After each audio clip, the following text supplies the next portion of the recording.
அதான் funny, like எல்லாரு கூடயும் பேசுறது அந்த மாதிரி. அம்மா கொஞ்சம் காம் டைப்பு, டக்குன்னு பேசிட மாட்டாங்க. ஃபன்னியாக இருக்கிறதுனா பேரங்க பேத்தி அவங்கள வச்சு புல் பண்ணி ஃபன்னியாக இருப்பாங்க. அதான் அவங்க மெயினாக இருக்கிறது. முடியாத அளவுக்கு சிரிச்சுக்கிட்டு இருக்கிறது வந்துன்னா பேரங்க பேத்திகளோட தான். வெண்பனி மலரே உன் வாசம் உயிரில் புது சுவாசம் தருதே, உன் இரு விழியால் என் ஆயுள் ரேகை புது வாழ்வு பெறுதே. காலங்கள் ஓய்ந்த பின்னும் காதல் என்ன, வாலிபம் தேய்ந்த பின்னும் கூச்சம்தான் என்ன. காற்றில் பறக்கும் காத்தாடி நானே, 8 வயதாய் கூத்தாடினேனே.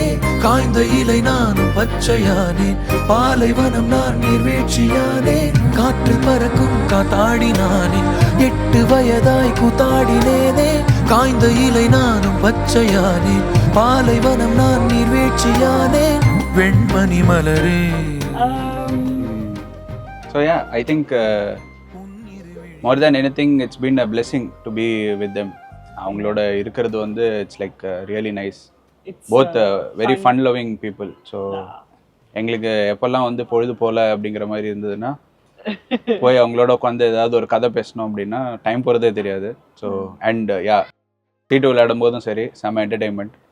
நான்வெஜ் சாப்பிட்றதுனா தாத்தா மாதிரி கம்பெனி கொடுக்கறது வந்து யாருமே கிடையாது. எஸ்பெஷலி அந்த மசாலா ஆம்லெட் கேட்பாங்க எங்க போனாலும், மசாலா ஆம்லெட் இருக்கா அப்படின்ட்டு.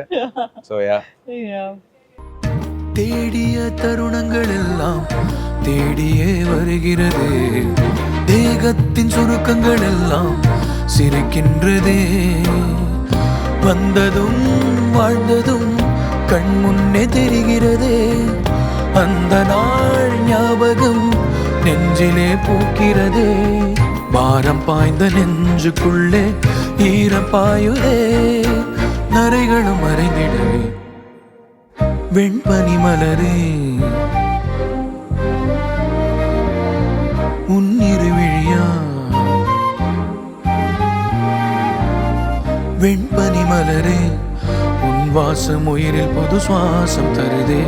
உன் இரு விழியால் என் ஆயுள் ரேகை புது வாழ்வு பெறுதே. காலங்கள் ஓய்ந்த பின்னும் காதல் என்ன, வாலிபம் தேய்ந்த பின்னும் கூச்சம்தான் என்ன. காற்றில் பறக்கும் காத்தாடி நானே, 8 வயதாய் கூத்தாடினேனே. காய்ந்த இலை நானும் பச்சையானே, பாலைவனம் நான் நீர்வீழ்ச்சியானே.